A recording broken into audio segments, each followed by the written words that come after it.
All right, welcome back, everybody, live at Drew's house. Another edition. Hope everybody is doing okay here. Late February now.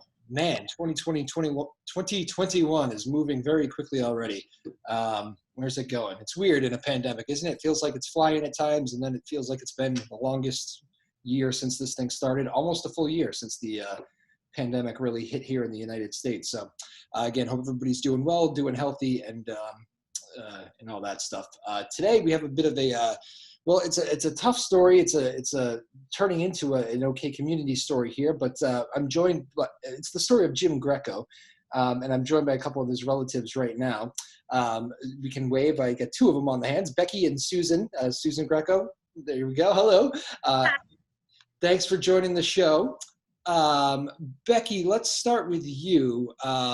Jim, obviously not in good shape. What's the latest with him? Well, he's in Spalding rehab in Charlestown right now.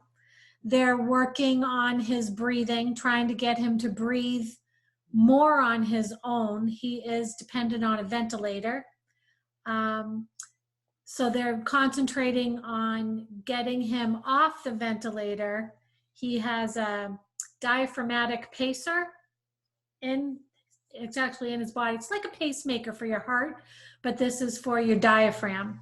So they're trying to get him to switch over to that, which would make him less dependent on a machine that he's tied to. So. And what is the what is the official diagnosis as we stand? Is it paralysis, or what do we call it? He's a tetraplegic, which is the same as a quadriplegic. And his prognosis, they don't really have a prognosis because they don't know if he will get any movement back or not. They won't say he won't, but they can't really say that he will either. Okay. And so again, this is we're joined here by Jim's wife, Becky Greco, and Susie Greco, who is Jim's cousin. I got that right? Yes, that's right. Thanks for joining us, Susan. I know it's been a tough year in a pandemic anyway, and then this happens. I know it's been brutal on you guys. Just your emotions on that. Yeah, definitely has. You know, it was just such a surprise, and I'm not sure if you've talked about previously, you know, what happened but when he drove himself down to the emergency room, he thought he had COVID, possibly. He had a temperature, his neck was hurting. And when he walked into the emergency room, he said that, and whatever happened there, we were all waiting to hear if his COVID test was negative or positive. And, you know, from there, it just went to the next thing we heard, that he was in a medically induced coma on a ventilator. So it was shocking, really. Absolutely, and obviously so hard on the family. There has been, you know, so many stories in this pandemic of communities rallying around each other. You're feeling a lot of that love right now, I know. Becky, tell me a little bit about the GoFundMe and just people really coming to your support here and your family's support. Yeah, so a few of Jimmy's friends got together and set up the GoFundMe. It just went live last week, I think last Thursday. Yep. Sue also was instrumental in that. And it's kind of blown up, really. It's been really good. The community support is just incredible. So many people. We have a Facebook group called Team Greco that people join, and they can join and sign up with their email address. And they can then get updates on Jim. I post updates from time to time. And we also send out emails to people so that they can, you know, be up to date on Jim's progress. And Becky, you and Jim are from Groton, right? Yes. Yeah, well, that's where we live now, yeah. That's where you live now, okay. And family all in the area? Pretty much, yeah. Southern New Hampshire, Massachusetts, yeah. Okay. Susan, tell me a little bit about the GoFundMe, because Becky gave you an assist on that one. So tell me a little bit about how that all played out and what it's been like watching it. So when we were talking about this going back and forth, and we all worked on, when I say we, it was his friends and I worked on the story and the GoFundMe. We launched it. It has not even been a week, and my last check was $84,000, and this was to get on here. So $84,000 we've raised in under a week. It's been 6 days, 7 days, obviously a week tomorrow. And it just really speaks to the kind of guy Jim is. I mean, without hesitation, that many people, it was 500 donors that we've gotten so far that have donated. But our mission really is to spread the word, get the word out. And Jim, his entire life, he spent 35 years building his business, Greco Graphics, which is t-shirts, and he supplied t-shirts to schools and did so much volunteer work for the community.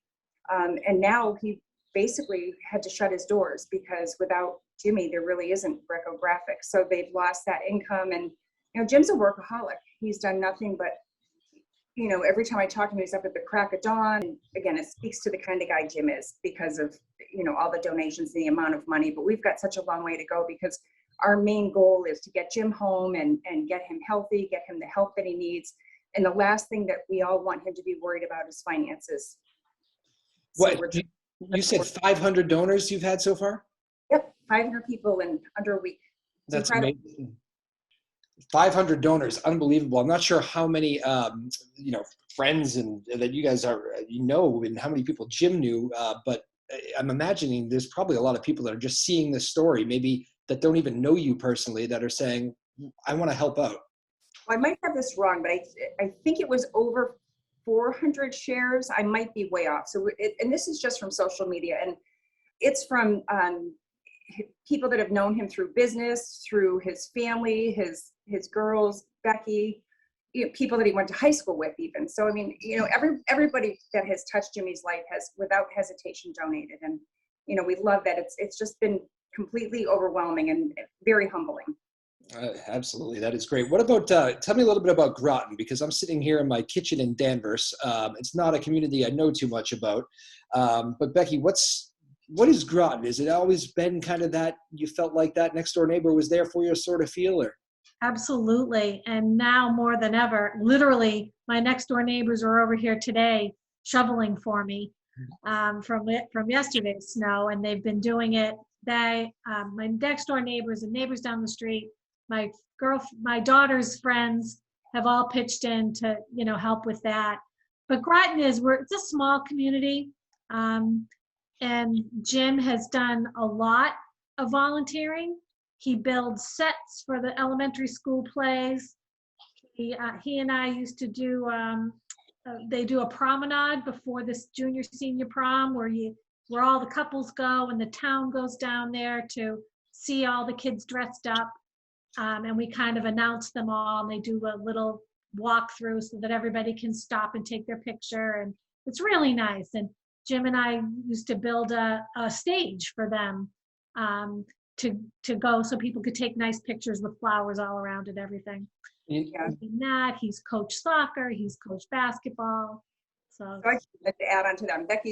She's not really giving it enough credit because when Jim does something, it's huge. And these promenades, my sons and I went down to help one day, and he gets the local florist shops involved and builds this elaborate set. Like you feel like you're at a wedding, and these kids feel really special. They get up there and Jim puts the whole thing together and assembles all the chairs and the archway and borrows all the flowers from all the community florists. It's just huge. And the sets that he builds are not just sets. They literally could be on Broadway. He is an incredible artist.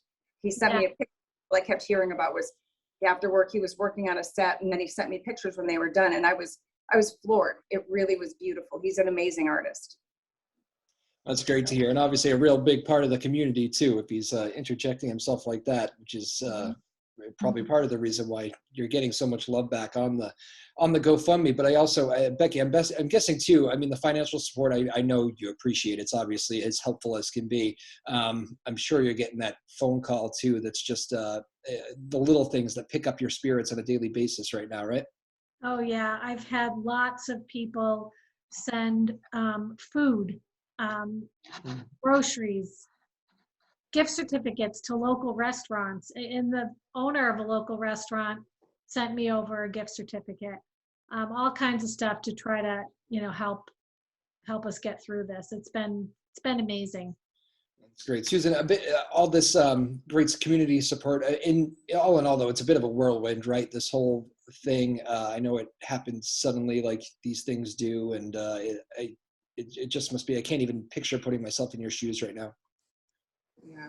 Well, the family, I mean, I can't even imagine. He was just such an active guy, and we're just hoping to really get him the help that he needs and spread the word. And there's also jimgreco.org that they can go through and donate. So if, we're trying to reach out to the entire community, anybody that's not on social media, because I'm sure there's still a lot of people that, haven't heard.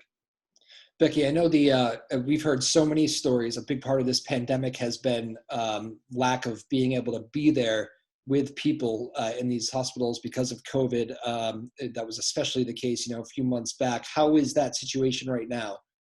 It's actually really sad because we're not allowed to go visit him. He has a new granddaughter that he cannot see, has not been able to see. She was born on Super Bowl Sunday, and it's our first grandchild. But yeah, he can't see her in person. We can't see him at all. They don't allow any visitors. We are able to FaceTime with him, and we've had Zoom meetings with him, but that's all. And it's hard because he's nonverbal, so I have to read his lips, and it's really hard. You're probably the person that can best tell under those circumstances. Can you get a read on how his spirits are? Yeah, it's remarkable, actually. I think most people would not be as good as he is. He still manages to laugh. All of the nurses report that he's in good spirits, that he's, smiling at them. He's always polite. He has all his cognitive resources.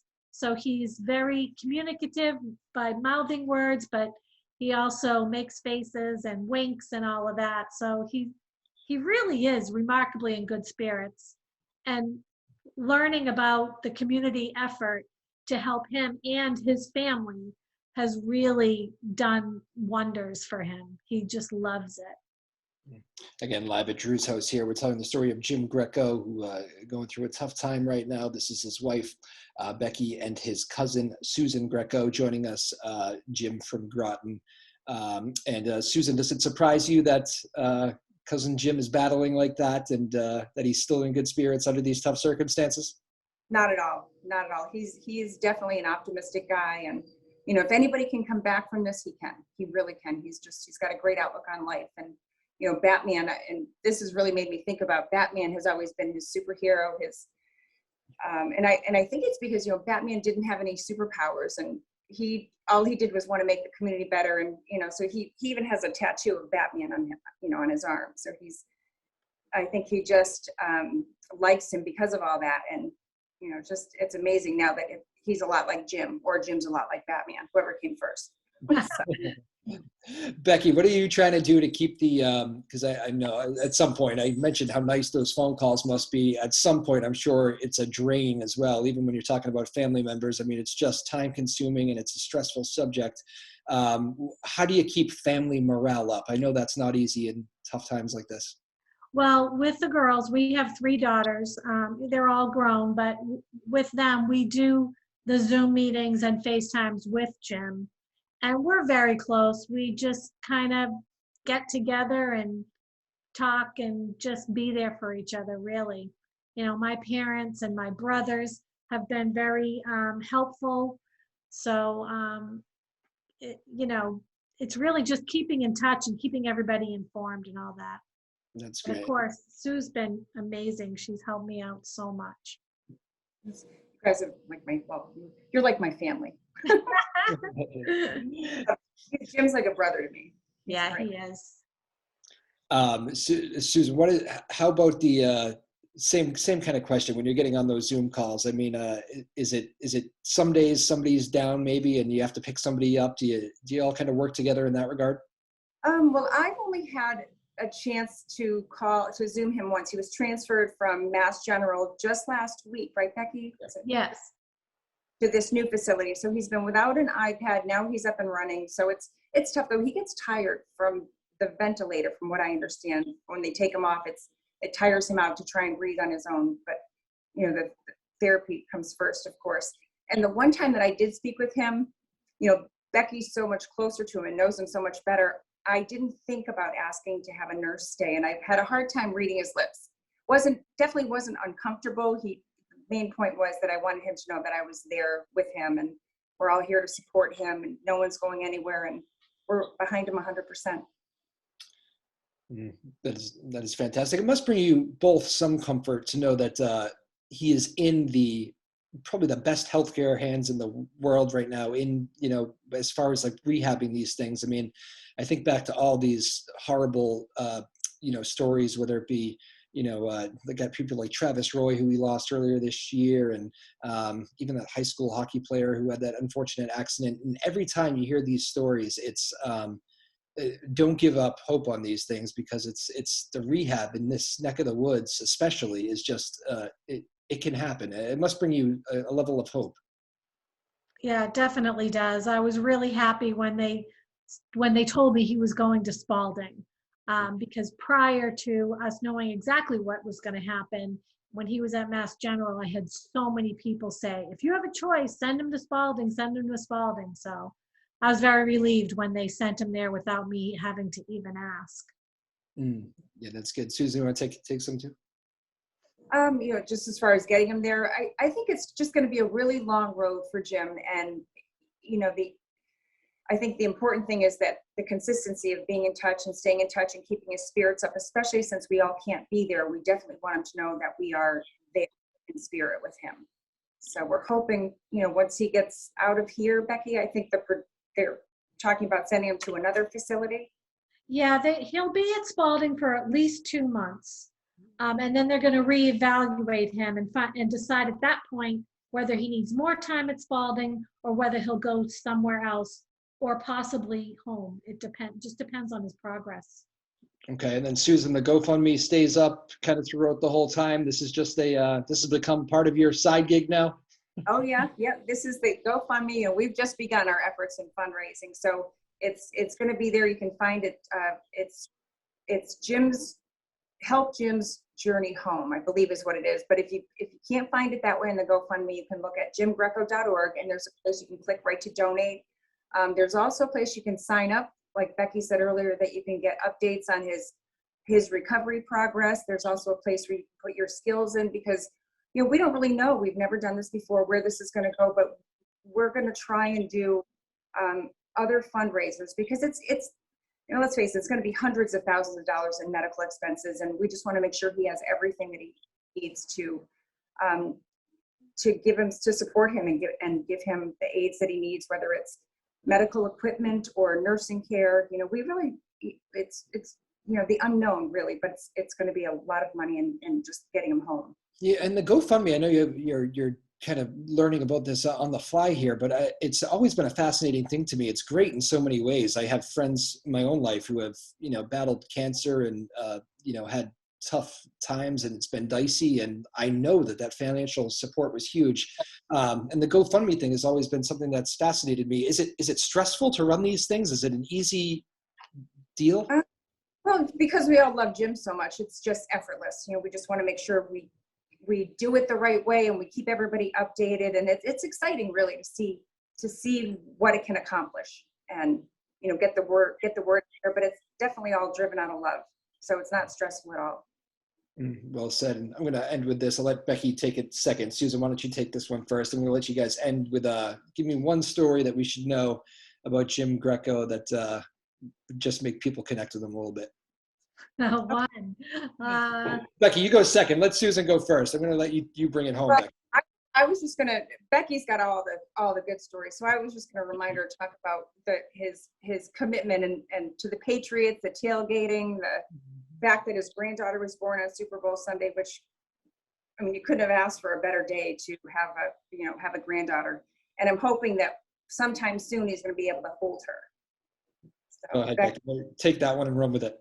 Yeah, well, actually, I'll talk a little bit about the Patriots. We've had season tickets since the early 90s and go to the games. And Jim, we went down when they were doing the Roger Goodell towels with the clown nose. Mm-hmm. And we went and got some of those towels, and we went early to the tailgate, and Jim went out and just handed all of these towels out for them, and people were just swarming him, and he loved it. Jim is the type of guy who has never met a stranger ever in his life. Everybody he meets is a new friend, and he made tons of friends. The whole rest of the season that we went, we'd be at the tailgates and people would walk by, "Hey, Jim," and I'm like, "How do you know that person?" And he's like, "Well, I don't know. I think I gave him a towel." But he stopped to tell them his name. He talked to them, and they all just remembered him and would stop by our tailgates and have a beer or give us one or whatever. So it's really fun. He really is a very amazing, friendly, warm person. Seems like it. I'm happy. Usually I will. I've been in the pandemic doing a man, but I'm happy I went with the Patriots hat. Yeah, me too. I got a Super Bowl champion shirt on. Better days for them next year. Although Tom Brady still gets a piece this year, huh? That's it. Yeah. I wish you both the best. I wish Jim the best. Jim Greco, who's battling right now at the hospital. Again, his wife Becky and Susan Greco, Jim's cousin. I wish your family a lot of strength through this, and I really hope for a bounce back from Jim, and hope he can fight through this. And I'm really sorry for your tough times right now. I know this is horrible on any family, and I am glad to see that Groton and your community is there for you. But I wish you all the strength that's going forward. Thank you very much. And thank you so much for joining us. We will get the story out there. And again, final link, Susan, to donate. Give it one more time. You can go to jimgreco.org and donate, or you can look him up on the GoFundMe, and it's help bring Jim Greco home. I think. Hope that's right. So, find it if you just go on jimgreco.org. All right, excellent. And thank you both so much. Jim, if you end up watching this, keep fighting, men. We'll see you on the other side of this. Thank you both so much. Be safe through the pandemic, and we'll talk soon. We'll do an update on this at some point, okay? Thank you so much. All right, there you go. The story of Jim Greco. We really do wish him all the best. I've never met Jim, although I kind of feel like I have now. He's one of those guys, it seems, who, once you meet him once, you kind of fall in love with him. You can tell how much Becky is pulling for him, and just those stories of just being a people's person. He likes to go meet people and talk with people, and be friendly and be outgoing, and now he's in a situation where he needs others to really help him out. People are doing that in that community, which is good to hear. A great story of the GoFundMe that Susan Greco, Jim's cousin, seems to really be organizing, and I know Becky's playing a role as well, but she kept throwing a lot of the credit to Susan, so that is great to see. So many of these stories, it's funny, you end up doing a lot of these stories that people you don't know. It happens probably the majority of the time here. I meet a lot of people on this show. Sometimes they're from the area, sometimes they're, maybe not even Massachusetts. In this case, it was Groton, Massachusetts. But it's just fascinating to me. I think in a world where everything is local, a story of communities coming together to help somebody else is important and cool. And let's hope it keeps going. And let's wish Jim Greco all the best in his recovery. Go get him, Jim. And we'll leave it at that for today. All right. Thank you again, Becky Greco, Jim's wife, Susan Greco, Jim's cousin, Jim Greco. We're all pulling for you, man. All right. See you next time, everybody. Live at Drew's house. Bye-bye now.